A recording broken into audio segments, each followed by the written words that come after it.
TWM podcast.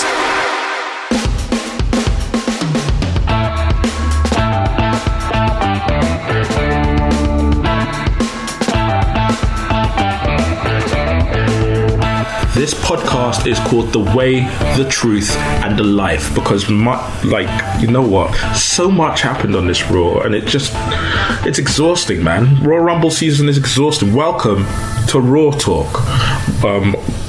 Yeah, we're here. We're part of the TWM Wrestling Network, at TWM Wrestle, every social media platform you can pretty much imagine. That's what we're on. And we're providing you constant content, a stream of content, if you will, constantly. It's almost miraculous, the amount of content that we are willing to provide you, both in audio and in written form.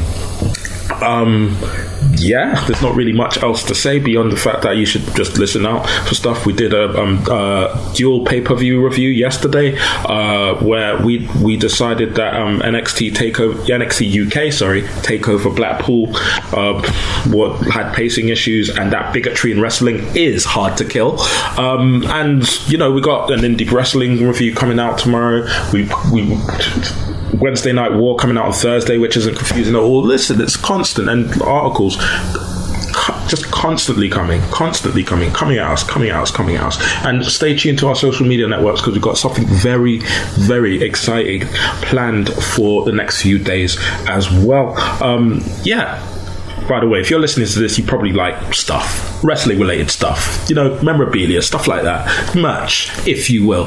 If you log into our friends, go and check out our friends, Squared Circle Box, put in TWM News UK into their little discount box. You get 10% off your first order. I think you probably missed the deadline on this, but there was an incredible exclusive progress design there, which made me really, really tempted to sign up myself, and then I checked my bank account. Anyway, I am joined here by somebody who follows me around so much, I may as well call him my disciple, and I'm very, very happy for him because because this week he gained a promotion. He is now assistant to the regional manager. This is Thomas Walton. How are you? I am very well. 2020 is going better for me than it is for wrestling Twitter. Let's just put it that way. Oh, well, if you want to start like that, should I do any other business right now? No, let's save it. Let's save it. All right, let's get on with Raw. He will make you fishers of men, for he is the way, the truth, and he's not the truth. We'll get to the truth in a bit. The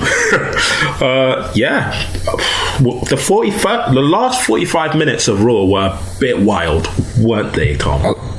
I loved it. I really like this Raw. Yeah, I know, but the last 45 minutes in particular, so much happened. And when we talking about this the other week, we really like it when they it feels like a universe as opposed to just characters doing things to each other. Yeah, exactly. It's the best kind of stuff. It's something that Raw started doing, I'd say, about 4 to 6 months ago, where instead of just at the end of a segment, cut into an ad break and then that was it. For example, things blend into each other, even if it's just wrestlers passing each other on the ramp, for example.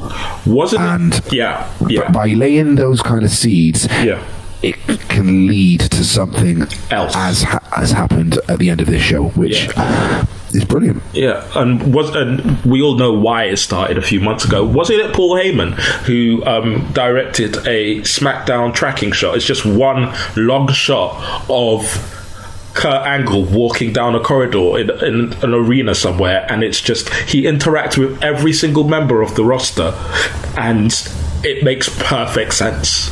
Every single thing that they've got going on at that point on SmackDown is showcased. About 10 minutes, just follow one long tracking shot of Kurt Angle walking down a corridor. I like to call it the Goodfella shot. Yeah, it's incredible. It's incredible, man.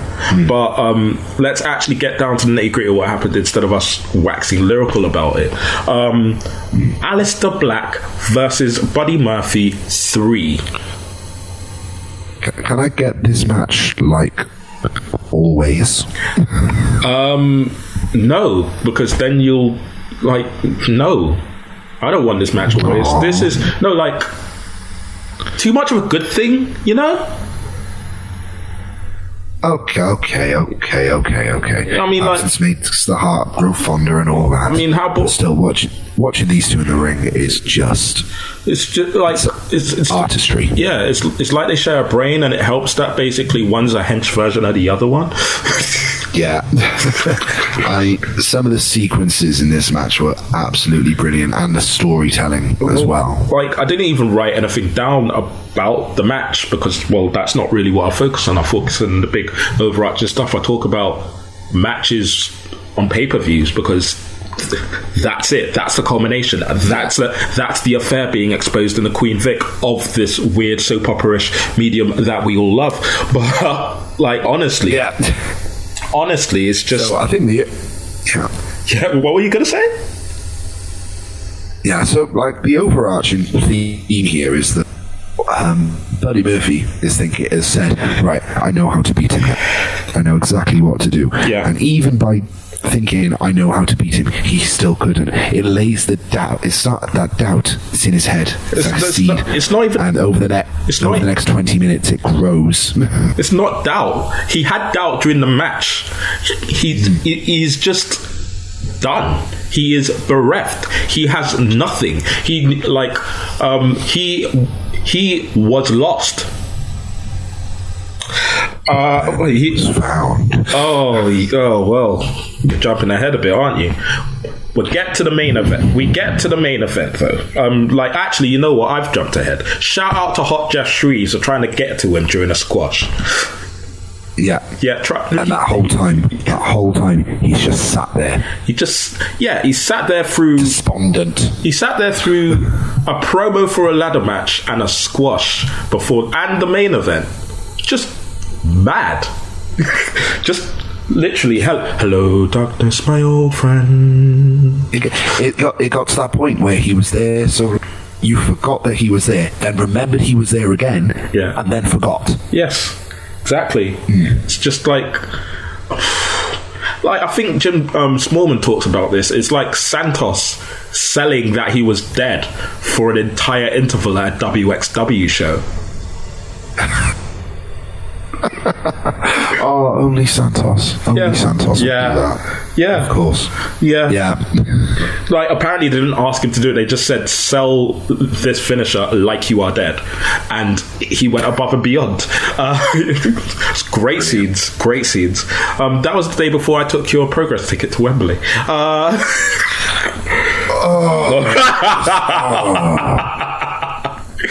Very early in our acquaintance.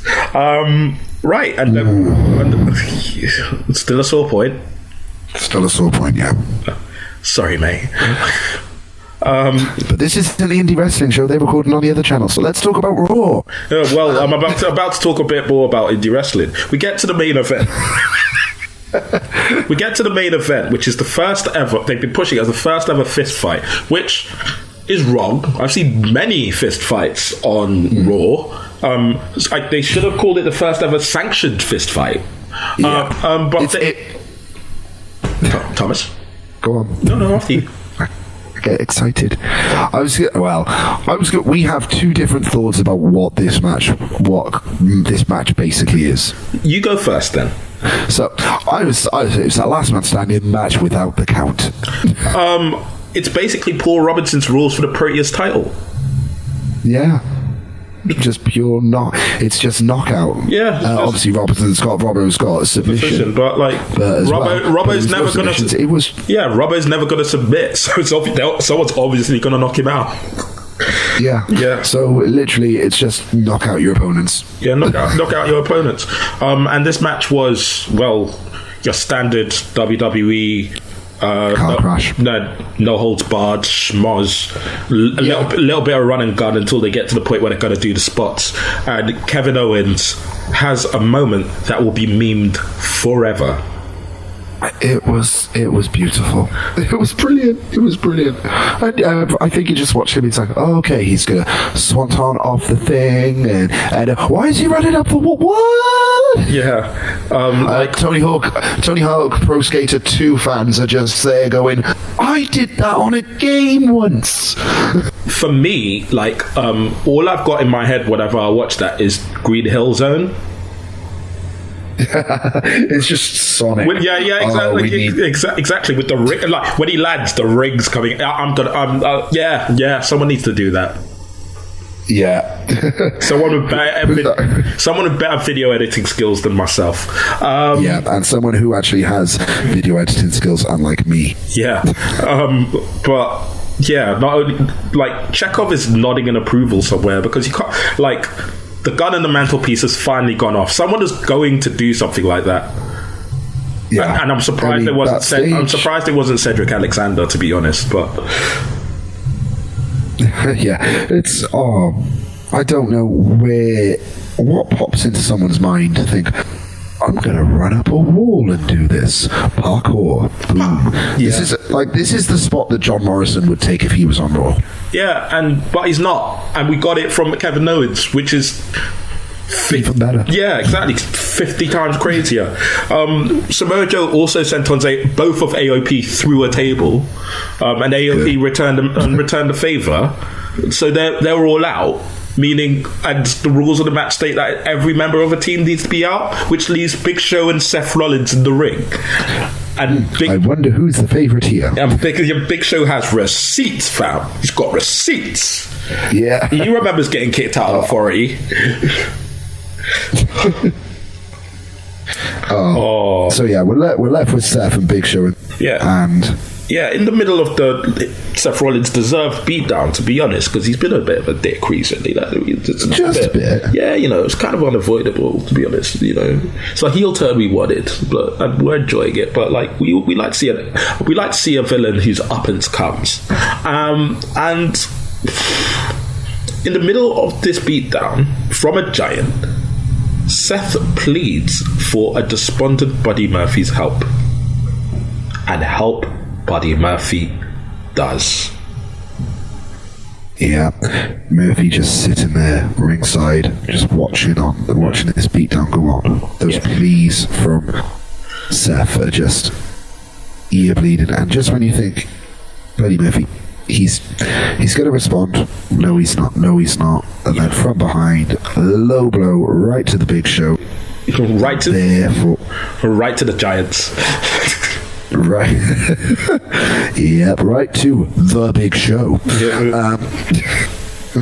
And there we go. We have the first disciple to Seth Rollins' Messiah character. Yes, we do.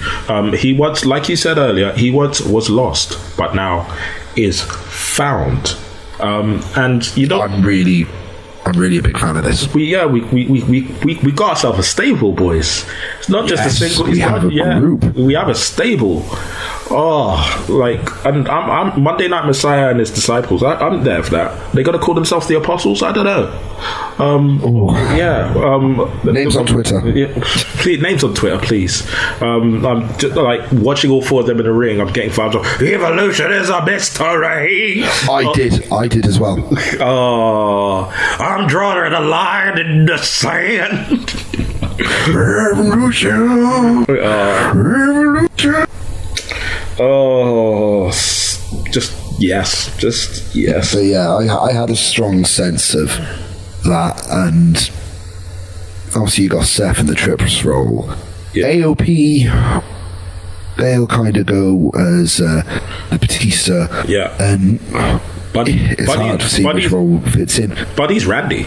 But Buddy's Randy. They don't have a Rick. Well, their Rick is Triple H. Yeah, it depends. It'll be fun, interesting to see who they get. I reckon they'll have one more person join. My money's on Mojo Rawley. No, I don't want Mojo in it. You don't? I would. I think I can see it making sense, but no, I don't. They're pushing him, but we'll talk about that later. Yeah, they're kind of pushing him, sort of. Ish, maybe. I'm trying to think who else it could be. Could be there'll be a name that pops in my head. Could be Akira Tozawa. He hasn't won. He's joined Raw and lost. That's all he everything. does. Loses. Yes. He just loses. Good point. That's all he does. Unless there's a female to join. That'd be nice. Sarah Logan. Nope, Sarah Logan will clearly join her husband. Yeah. Good point. Yeah. That's a hard veto there. I don't know. We'll see. I don't know. We'll see. Yeah. It'll come up. What I do find appropriate, however, is that the Monday Night Messiah's first disciple is a dude who uses the whale hunt as a finisher. Now, I'm trying to get... Is this a Moby Dick reference? It's not. It's a reference to what Jesus told the first of his apostles, including Simon Peter, who became essentially the first ever pope. It was like Jesus' top guy in the disciples, not like that Judas fella or that Thomas fella. But like, yeah. Don't dismiss a good name. Of Thomas. But yeah, he said to them, which is why this segment is called this, I will make you fishers of men if you follow me. And they did. And the rest is history. Yeah. Okay. Yeah. There we go. There we go. There we are. Sorry. The years of Sunday school coming to the fore. Never thought... You would never guess I worked at a Catholic primary school. In Qatar. Cardiff. Let's move on because there's one fact that Kermit the Frog has taught the entire world, and that is what, Thomas? It ain't easy being green. Indeed, it is not. A contract signing goes wrong on Raw. What? Yeah, that's a trope we've never seen before. Maybe they I will say I liked how short it was. It was very short. And it was effective, though. It was exactly what it had to be. Yes, exactly what it has to be. I also need to say this right now. Kairi Sane gives me life. She was the star in this. She was brilliant. Oh my goodness! Was there there was no need for what she was doing, but there was every need for what she was doing. Oh, it's incredible. I'm gonna say this is gonna be my second Goodfellas reference, but if Asuka's your De Niro, she was like the Joe Pesci. Oh yeah, that's just there poking the beast, just going yeah. Yeah, that's exactly who Kairi it's just I look at it like Afro Samurai and Ninja. Ah, very nice. Yeah, thank you. But incredible, just brilliant. That umbrella. Yeah, I'll cover this in a bit, but honestly, I'm just so happy with where those two are. But let's get back to the segment. It was really short. Lawler was there. Burn him. He should die. But Lawler was there. They both signed on the dotted line. They said that Becky Lynch wouldn't negotiate a new contract until the match was confirmed, which was a nice blending of real life and kayfabe. And then what happened, Tom? And then missed to the face. Yeah. With that Muta special.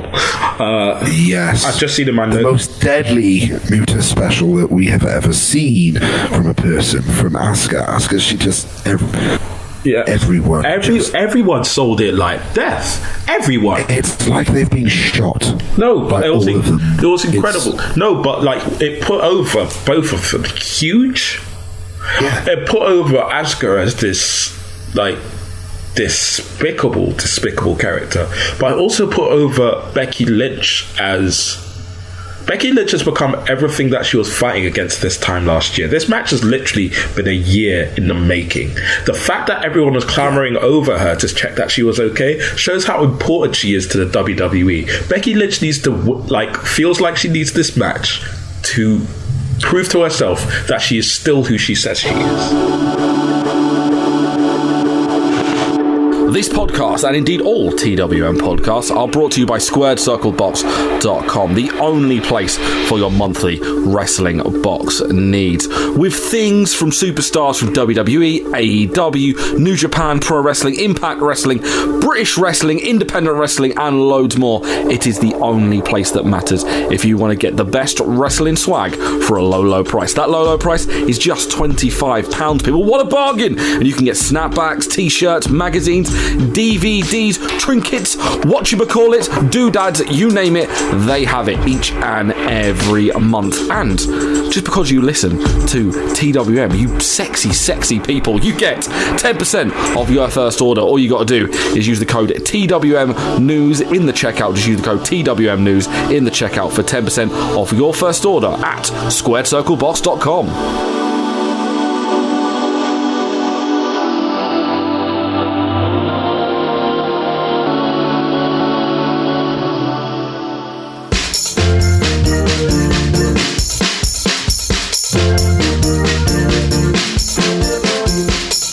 Why not spread? I said, why not spread the gospel of the TWM squad with some of our lovely merch over at Teespring? We have t-shirts for all shapes and sizes, hoodies, sweatshirts, mugs, stickers, and loads more. Also, just for listening to this podcast, you can get 10% off your order. I said using the code podcast. That's podcast. Once again, podcast in the checkout for 10% off at teespring.com/stores/TWM-wrestling-merch. That's right. Praise. Testify. She still needs to show that she is the man. She's not just hogging that main event spot for the women or main event spot in general. Yeah, she is. That she deserves to be there. She needs to putting on the matches that she was doing this time last year. Her match against Asuka, her matches against Charlotte, all those. She needs to show that yes, this is why I'm still on top. Yeah, honestly, this match could steal the whole show. She needs to prove to herself that she hasn't become what she hates the most, Charlotte Flair. John Cena. No, Charlotte Flair. Yeah, this match is gonna be incredible because it's got a year more a story behind it. You know, it's got that heft now. And it's got that pass from NXT as well. Yeah, exactly. The fact that she because they were in NXT together. I think they had one. Did they have one match? I think. I'm not. I thought there were ships passing in the night. I mean, they literally, I think they were on NXT for about a couple of weeks. And then that was it. Yeah, exactly. There were ships passing in the night. Asuka debuted in the crowd. Becky Lynch was gone from Becky Lynch was gone from NXT by the time I went to my first ever live wrestling show. Okay, maybe I'm which is NXT London, and that was nice. That was, I believe, her first pay-per-view match. Could be wrong. Correct me if I'm wrong. I'm not perfect. She defeated Emma. Yes. At Takeover London. You don't have to remind. Her debut match was on NXT Takeover against Dana Brooke, by the looks of it. Dana Brooke. All right. So maybe they did. Maybe they did cross paths. But you know what? Honestly, this segment was so short, but it was so important that it made the top stories. And isn't that incredible? And you know what makes me happy when something is so good that it bumps the Cut Chronicles into the other news segment. Wow, yeah. Yeah, and this segment... And it was an actual match as well. Right? This segment, the last top story we're going to talk about, is probably the best thing that was on, the last 45 minutes of Raw was incredible, right? Just, yeah. Including this, though. This was like... top of the second hour, maybe? This was this was the best thing on Raw, and it is titled simply "You Can't Handle the Truth."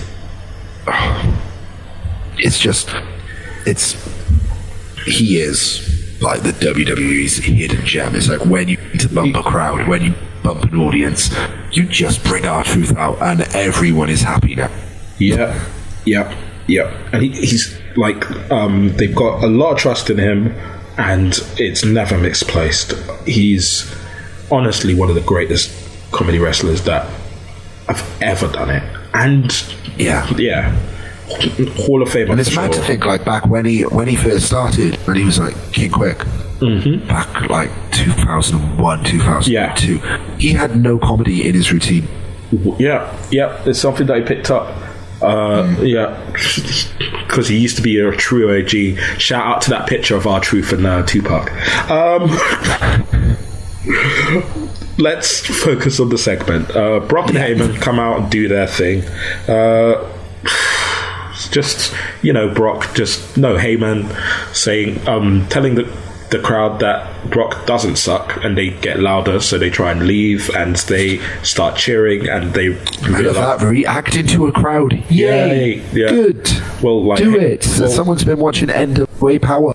Well, no, it's just Heyman writes the show so he can say what he wants. Anyway, I mean, and make it edits live. Fuck it, I'll do it live. Right, and during Paul Heyman's usual spiel, beasts, streaks, spoilers, all of that good stuff, Heyman starts talking about the truth.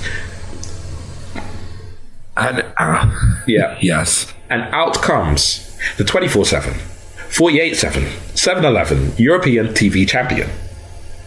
Oh, you forgot about the A11 and the 13 Kentucky as well. But I'm not Mick Foley. I don't do cheap pops.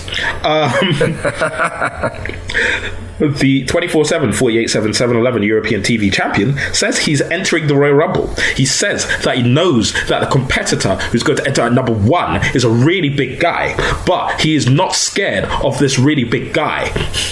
Who is the really big guy he was talking about, Thomas?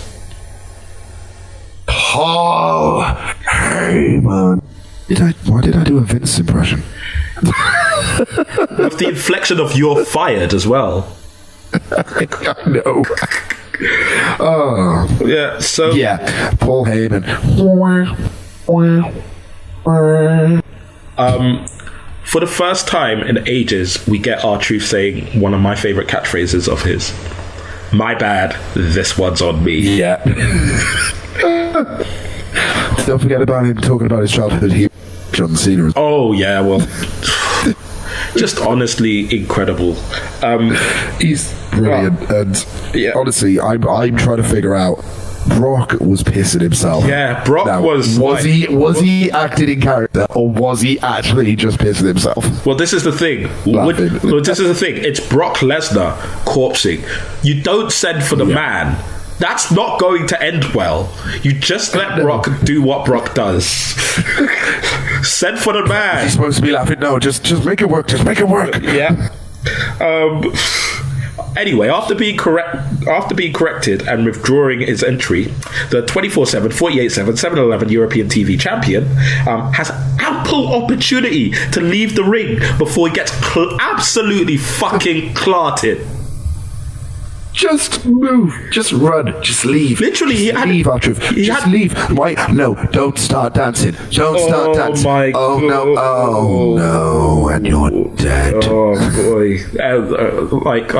Drop an F in the chat for R-Truth after getting absolutely clarted. Go on, Tom. Which chat? There's so many. Just say. So just put it in one of the random chats. Well, we're chatting now, so you drop the F now. So just say yeah. Yeah. Just say F. F. 5. Sorry. You just see where I put it. Yeah, no, just saw where I put it. Yeah. But in the mess afterwards, because the WWE's greatest performer just got clarted by Brock Lesnar, Mojo Rawley pins Truth to become the 24/7, 48/7, 7-Eleven European TV champion for the first time. I have to say, yes, yeah, Mojo Rawley must have either everyone else is a dumbass, or Mojo Rawley has the biggest balls in the company to run past Lesnar to get that pin. Well, to be honest, Mojo Rawley has nothing to lose. He's seen what's in he's one of the only people in the world who knows what's in Eric Rowan's cage. But we'll get to that. True. Yeah. It's scarred him for life. Yeah. But we'll get to that in just a second. Because I do have a wonder though. I do have a query. Go on. Honestly, if R-Truth were to enter the Royal Rumble match and he was still 24/7 champion, or the 24/7 champion in general enters the Royal Rumble. Yeah. If whoever threw him out of the Rumble, would they become the new 24/7 champion, or would it just be pin? Or could they pin him in the middle of the Royal Rumble? Pin him in the middle of the Royal Rumble. I think that's a spot that needs to happen. I think Mojo's going to hold it until the Rumble, or like he'll be holding it during the Rumble. Maybe he'll drop it a couple of times. No, actually, I think they're going to put it. I think R-Truth. R-Truth might do it then, but I think they're going to put it on Gronk between now and then. Oh no. Oh yes. Okay. Yeah. That's. I do want someone to win the title. Oh, 100%. That'd be incredible. That has to happen, and if it doesn't, then they've missed probably one of the best opportunities they've had in a while. Yeah. Yeah. Agreed. But let's not do this. Let's rattle through the rest because there was one more meaty thing, but like let's rattle through the rest. In other news, Drew McIntyre wins a finisher measuring contest, and I'm like, there's literally what he said in the promo. There's no embellishment here. He won a finisher measuring contest. Yeah, it literally, his claymore was bigger than the other two. I will say Randy Orton. Yep, Randy Orton does hit a decent Styles Clash. I agree. Yeah. I mean, it's what everyone wanted to see, and now I'm just thinking, okay, now do it for phenomenal. Well, Randy Orton, as Randy Orton said at the top of the show, that's too enthusiastic for him, really, isn't it? Yeah, that was brilliant. That was brilliant. They wanted me to be all excited and come out and say, yeah, but excited isn't. When have I ever been excited? Brilliant. It's just when have I ever been excited? If I speak, I'm in big trouble. Yeah.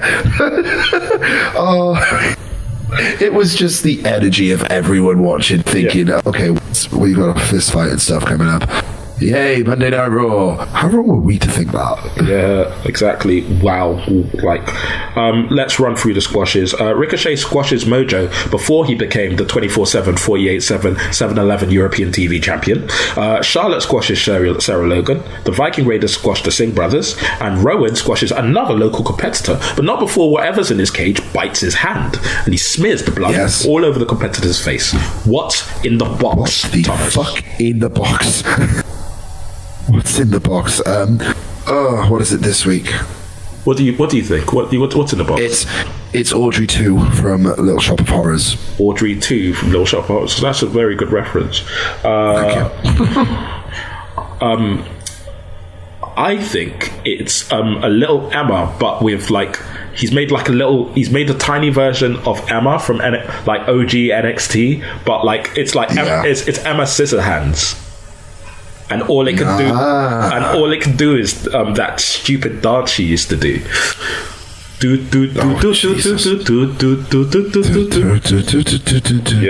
I forgot about that. Well, it explains the bleeding hands anyway. What the fuck were they thinking? But I do like yours better than mine. Feed me, Seymour. Feed me. And we got a few matches confirmed for next week. Maybe, I don't know, like maybe there were more, but you know, it's kind of reeling from the whole thing. We forgot something. We forgot something. No, because there are two more things. What did we? Yeah, but what did we forget? In your opinion? I don't know, but I feel like I just want to sit and watch while you go on about it. Well, see what I did there. Yeah, it's true. Rey versus Andrade will go head to head next week in a ladder match. Oh, very nice delivery. Thank you. But someone played that's the selling point for now. Is basically Yeah, we've got these two guys with a lot. Enjoy. Someone pointed out there were 2 ladder matches at TLC. There was a ladder match. Yeah, 2 ladder matches at TLC. There was a ladder match at Takeover, and there's going to be a ladder match next week. I feel like I'm missing a ladder match though.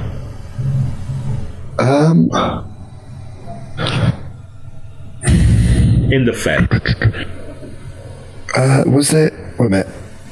Was there a separate ladder match to the 2 TLC matches at TLC?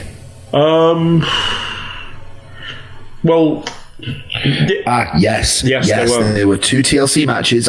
Tag team was a ladder match, and a tag team ladder match. So that's what you're thinking of. Yeah. So almost a ladder match a week.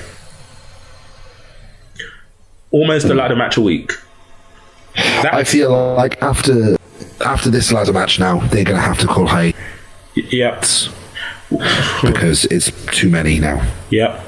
Just knock it on the head until Money in the Bank. Yeah. Yeah. Knock it on the head until Money in the Bank. And the last thing, please give me space, Tom. This is going to be difficult. The Cut Chronicles will culminate in a quadruple contest in the consequent episode. Yeah. Very nice delivery. Yay, and probably at the same time, it will not end. It is never ending. Of course, this is after Lashley successfully pinned Rusev again. Yeah. Obviously, due to a distraction because a woman with cold liquid in her face. Yeah, it's true. Like all of this could be distracted if Liv Morgan and Rusev actually, talked like colleagues because they work in the same place. But you know what? You know what gets me? Go on. He's angry with Lashley because Lashley stole his missus. Yeah. Yet Liv Morgan claims to have had an affair with Lana. Yeah, he's like, no, you're. So. Like, 1 minute, no. She's still engaged in sexual conduct with your wife or then wife. Exactly. You should be angry with her as well. No, it's lesbians. It's fine. No. Well, I guess maybe the issue is that Lana left Rusev for Lashley.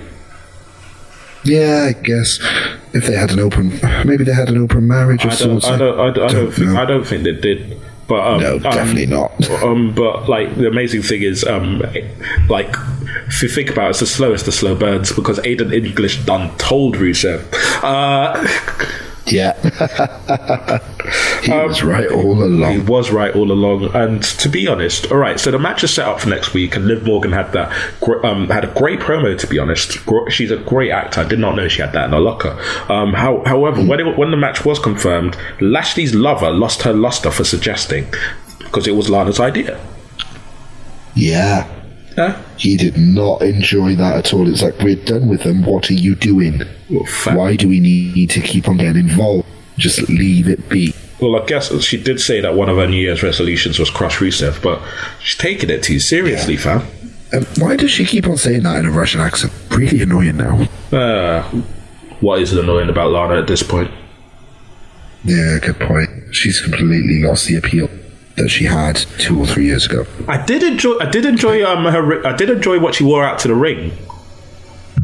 Oh, you mean Joseph's? You mean your Technicolor green coat? It was red and yellow and green and brown and scarlet and black and ochre and pink and ruby and. This is the first time that I'm going to regret having this segment. However, it is what it is. Thomas, I don't even need to do the spiel anymore. I've been hosting this for long enough. Do you have any other business? Wrestling Twitter is shit. Oh, so you've left nothing for me then? It's like, I wonder what business we can talk about. I tell you what, I'll talk about one thing, you can talk about another. Go on then. Okay, so David Starr calling out a promoter, I think it's Gabe, for not paying his employees, which has been absolutely hilarious.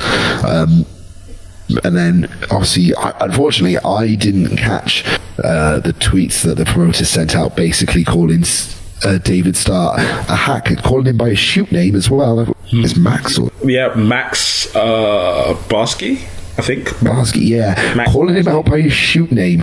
And at one point, referenced when he went to visit a Holocaust camp. Yeah. Wow. And took some. Great. And and he took selfies there. And so he said he felt that was insulting and demeaning, and the way that, as a Jewish person, he felt that that said site shouldn't be desecrated like that, and that's fine, but it just makes you look like a bit of a dick. People are different. Yeah, it did. I mean, if you look at the post that David Starr posted, along with the pictures that he took, it wasn't just selfies. Exactly. Then you will see that David Starr talks about the effects that camp had on his psyche, had on his mentality. And the selfies, it's not a smiling selfie. Those pictures that David Starr is genuinely moved, genuinely emotional there. Yeah. And, well, Twitter didn't like that.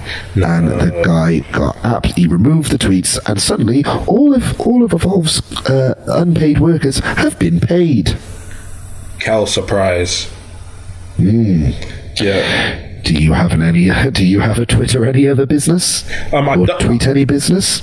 I don't, because I covered it all yesterday on the previous podcast, didn't it? Yes, you did. I did listen to it. And anyone, if you want to go and listen to it, listen to the TWM Talks pay-per-view review of NXT TakeOver to Blackpool and Impact Hard to Kill. Yeah. I can do plugs too. Yes, you can. You know what? I think I'm going to knock it on the head there. Any business that I have. Oh, no. My only other business is simply this. I have a hunch about Brock Lesnar at the Royal Rumble. And I really don't want to say what. I really don't want to say what it is. There's only one person in the world I want to tell, actually. So I'll figure out how to do that between now and the Rumble. Okay. You can tell me afterwards then. It's not you. Anyway, this has been Raw Talk. Guys, follow us on every social media platform that we have at TWM Wrestle. On pretty much everything: Twitter, Instagram, Facebook, possibly. Who knows? I don't use Facebook anymore. Let's be honest. Who does?